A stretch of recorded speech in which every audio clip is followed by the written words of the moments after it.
Hey there guys, Dr. Jordan Miller here with Integrated Health Solutions, and today we're going to take some time to go over the bird dog exercise. Now, most of us have heard of the bird dog at some point in time, whether it be in physical therapy or yoga, Pilates, or something you just found on YouTube one day, but this is going to be a great functional exercise for the core when done properly. So we're going to take it slow, go step by step, and really break it down to make sure that we're doing it right. So the most important part of the bird dog when you're starting on your hands and knees is making sure that the back is nice and flat. Meaning you don't want any rounding curvature sinking down, just like you don't want to be hiking that back up towards the ceiling.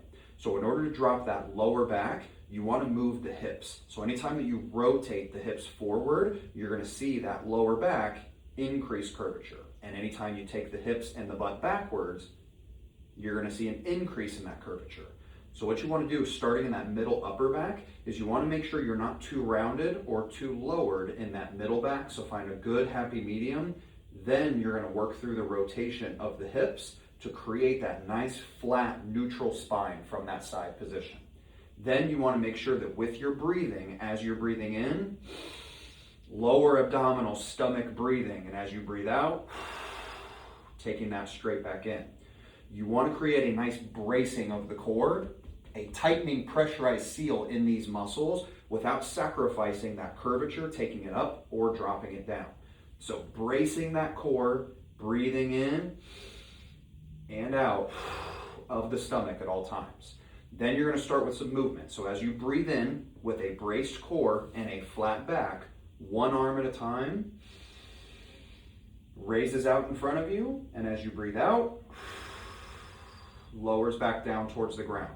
Now this exercise, it kind of hinges on rotational stability. So when you take this arm up, you don't want to see lateral side to side shifting. So when I lift that right arm up, I don't want to see my body shift towards the left. But what I also don't want to see is, I don't want to see that shoulder drop down towards the ground. I also don't want to see it overcompensate by rotating up towards the ceiling. So anytime that you feel yourself shifting or compensating, we need to brace and tighten and squeeze a little bit more into those core muscles. So create a nice tight seal. We breathe in, one arm comes up, we breathe out, that same arm comes down. We then repeat with the other arm, keeping that back nice and flat the whole time. Now the second motion involves the hips.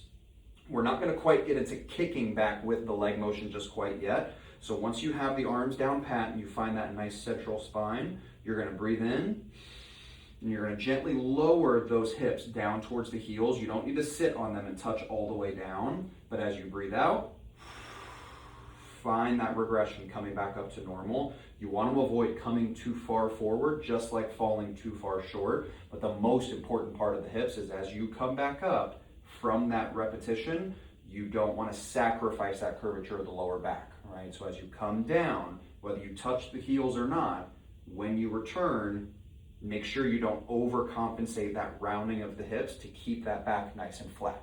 Now, this is a great exercise, again, when done properly. Typically, I recommend this done at nighttime, sometime in between dinner and bed, so that way you don't overexhaust the core for the remainder of the day and overcompensate motions like lifting and bending and twisting. And take it easy in the beginning. Just because you can do 15 or 25 repetitions doesn't mean you should. Give yourself a starting 5, 10, maybe 12 reps on each individual arm and the hips entirely to not overexhaust the core and then ultimately lead to more compensation. So try it out on your own at home. Comment any questions or concerns below, and we'll see you next time, guys.